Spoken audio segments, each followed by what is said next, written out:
Driver कल्याण संघ आज दिल्ली में आया हुआ है, क्या कहेगा, क्या आप लोगों की मांग है? जी, पहले तो मैं नमस्कार करता हूं। मैं प्रकाश कुमार सिंह, ऑल ड्राइवर कल्याण संघ तेलंगाना प्रदेश अध्यक्ष हूं मैं। और आज 6 मार्च को जो जंतर मंतर पे धरना प्रदर्शन किया गया है, इसका मुख्य उद्देश्य ये था कि भारत में अभी तक टैक्सी, ऑटो, ट्रक, बस, ये लोग अलग अलग अपनी मांगों को लेकर लड़ाई कर रहे थे। लेकिन भारत में पहली बार भारत के सभी राज्यों के संगठन आए हैं और सभी शामिल होकर हम लोग एक दिशा की तरफ एक मांगों को लेकर भारत की सरकार से मांग कर रहे हैं। और मांग करने के पीछे उद्देश्य ये भी है कि 27-28 जून को राष्ट्रीय मानव अधिकार आयोग ने 28 राज्य और 8 केंद्र शासित प्रदेश और केंद्र सरकार को पत्रों के माध्यम से बताया कि भारत में ड्राइवर की दुर्दशा बहुत ही खराब है। चाहे वो सड़क पे हो, हर कदम कदम पे शोषण के शिकार होते हैं। लेकिन इसके बावजूद भी सरकार इन बातों को नहीं मान रही। जहाँ जहाँ बीजेपी की सरकार है, एक तरफ कहते हैं कि भ्रष्टाचार बंद करने की बात हम करते हैं, और दूसरी तरफ मैं देख रहा हूँ कि उनकी सरकार होने के बावजूद भी अवैध वसूली जारी है, जो अवैध वसूली करोड़ों में है। तो ऐसा क्यों? ड्राइवर सड़कों पे काम करते हैं, भारत की सरकार ने सड़कों का निर्माण किया है, बहुत ही बेहतर मेरा भारत बन रहा है। लेकिन सड़कों पे चलने वाले जो ड्राइवर हैं, रियल में तो वही हीरो होते हैं। उनके लिए सड़कों के किनारे शौचालय की सुविधा तक नहीं दी गई। आज भारत में ड्राइवर की वो दुर्दशा है जिसे मानव समझा ही नहीं गया है। राष्ट्रीय मानव अधिकार आयोग ने इन बातों को संज्ञान में लेते हुए सरकार को बताया कि पहले हमें इंसान समझा जाए। आज आने का हमारा उद्देश्य ही था कि हमें इंसान तो समझा जाए इस भारत में, जिस भारत में हम 75 साल बिता चुके हैं।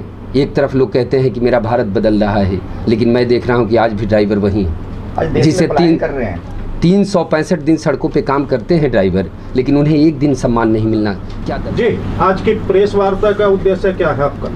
आज का प्रेस वार्ता का उद्देश्य है कि भारत सरकार को और श्रीमान प्रधानमंत्री जी को चेतावनी या याद करवाना, उनको रिमाइंडर करवाना, क्योंकि 3 बार हम मांग पत्र को, जो भारतीय 22 करोड़ चालकों का जो डिमांड लेटर है, हम 3 बार भारत सरकार एवं राज्य सरकार को सौंप चुके हैं। अभी हमने पूरे भारत के जितने भी स्टेट का सीएम है उनको भी दिया है, और जितने भी चंडीगढ़ जैसे है ना, वो अलग केंद्र शासित राज्य, उनको भी भेजा है।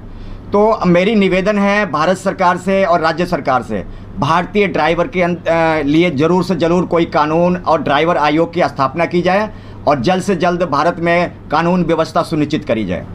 क्या मांगे हैं आपकी, किस लिए ड्राइवर आयोग की बात कर रहे हैं? देखिए, आज सबसे ज़्यादा पिछड़ा हुआ वर्ग अगर कहें तो भारतीय ड्राइवर है।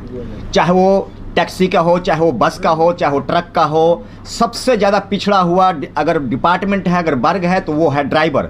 जगह जगह पर इतने सरकार ने उसके लिए कानून थोप दिए हैं जो कि किसी न किसी प्रकार से ड्राइवर को प्रताड़ित किया जाता है। अभी हर एक राज्य में, हर एक जगह में देखने को ड्राइवर के साथ मार पिटाई, उसके साथ अमानवीय व्यवहार, उसकी मौलिक अधिकारों का हनन, ये बहुत अपने आप में एक भारत सरकार के लिए और देश के लिए सोचने का विषय है। मैं समझता हूं कि जहां हमारे देश के नितिन गडकरी साहब जो है देश की रोड की व्यवस्था बहुत अच्छे तरह सुनिश्चित कर रहे हैं, परंतु रोड पर चलने वाला जो ड्राइवर है उसके लिए कोई व्यवस्था, कोई सिस्टम नहीं, कोई नीति नहीं, कोई रूल नहीं। यहाँ तक कि आपको मैं बताना चाहता हूँ, हमारे पार्लियामेंट में जो अभी हमारे बजट किए हैं उन्होंने, अपने बजट मंत्री ने, उन्होंने कोई बजट में कोई भी ऐसा ड्राइवर के लिए कोई प्रावधान नहीं है, कोई भी बजट में कोई भी ऐसा सिस्टम नहीं है कि ड्राइवर को बेनिफिट मिल सके। हमारे सीतारमन जी जो उन्होंने बजट किया, कोई नहीं किया उन्होंने। किन ड्राइवरों की